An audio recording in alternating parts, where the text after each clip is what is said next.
مسئلہ یہ ہے کہ ایک آدمی جو صاحب نصاب ہے، جس پر قربانی واجب ہے، اس نے ایک سال تو اپنی طرف سے قربانی کی، لیکن پھر آنے والے سالوں میں صاحب نصاب ہونے کے باوجود اس طرح کرتا رہا کہ پہلے ایک سال ایک بکرے کی اپنی مرحوم والدہ کی طرف سے اور اس سے اگلے سال ایک بکرے کی اپنی مرحوم والد صاحب کی طرف سے قربانی کی، ان مرحومین کی وصیت کے بغیر، اور اپنی طرف سے نہ کی، تو کیا یہ قربانی اس کی اپنی طرف سے ادا ہوئی یا نہیں؟ بسم اللہ الرحمن الرحیم۔ الجواب بعون الملک الوہاب۔ مذکورہ صورتحال میں مرحوم والدین کی طرف سے جو بغیر وصیت کے قربانی کی گئی، اس سے اس ذبح کرنے والے کا واجب ادا ہو گیا، کیونکہ میت کی طرف سے یا میت کے نام پر قربانی کرنے کا مفہوم یہ ہے کہ اس کا ثواب میت کو پہنچے۔ باقی رہی قربانی تو وہ چونکہ ذبح کرنے والے کی ملک پر واقع ہوئی ہے، اس لیے اس کا اپنا واجب ادا ہو جائے گا۔ دلائل ملاحظہ کیجیے۔ علامہ شامی فرماتے ہیں کہ اگر وارث نے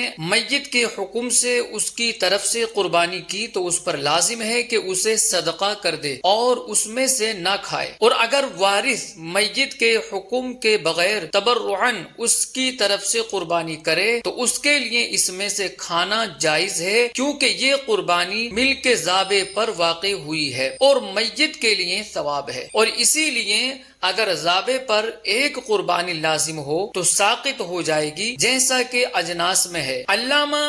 شرنبلالی نے فرمایا لیکن اس سے قربانی کے ساقط ہونے میں تامل ہے۔ علامہ شامی رحمت اللہ تعالی علیہ فرماتے ہیں کہ علامہ ابن حمام نے فتح القدیر میں حج عن الغیر بلا امر کے بارے میں فرمایا ہے کہ وہ فاعل کی طرف سے واقع ہوگا اور اس سے اس کا فرض ساقط ہو جائے گا، اور اس دوسرے شخص کے لیے اس حج کا ثواب ہے تو اس کی جانب رجوع کرو۔ فتاوی قاضی خان میں ہے کہ اگر کسی نے اپنے مال سے میت کی طرف سے بغیر اس کی وصیت کی قربانی کی تو یہ جائز ہے، اور اس ذبح کرنے والے کے لیے اس قربانی میں سے کھانا جائز ہے، اور اس گوشت کو صدقہ کرنا لازم نہیں، چونکہ وہ میت کی ملک نہ ہوئی بلکہ قربانی ذبح کرنے والے کی ملک پر ہوئی، لہذا اگر ذبح کرنے والے پر قربانی واجب تھی تو اس سے واجب ساقط ہو گیا۔ رد المختار میں ہے کہ اگر میت کی طرف سے قربانی کی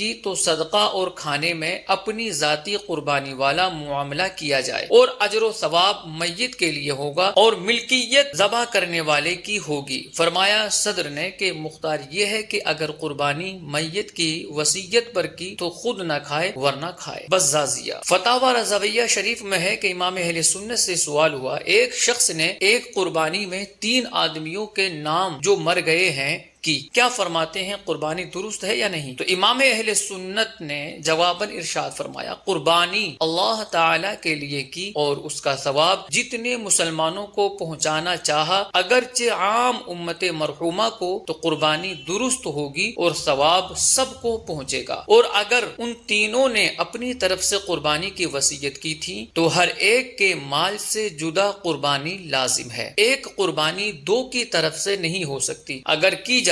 تو کسی کی طرف سے نہ ہوگی، محض گوشت ہوگا۔ ایک اور مقام پر سیدی اعلی حضرت رحمت اللہ تعالی علیہ سے سوال ہوا کہ من جانب میت جو قربانی دی جائے اس گوشت کو کس طرح تقسیم کیا جائے؟ اس کا رواج ہے کہ ایک حصہ خویش و اقربا اور ایک وقف علی المساکین اور تیسرا حصہ وقف کیا جاتا ہے۔ سیدی اعلی حضرت جواباً ارشاد فرماتے ہیں کہ اس کے بھی یہی حکم ہے جو اپنی قربانی کے کھانے کھلانے تصدق سب کا اختیار ہے، اور مستحب 3 حصے ہیں، ایک اپنا، ایک اقارب، ایک مساکین کا۔ ہاں اگر میت کی طرف سے بحکم میت کرے تو وہ سب تصدق کی جائے۔ واللہ اعلم تبارک و تعالی ورسولہ اعلم صلی اللہ علیہ وسلم۔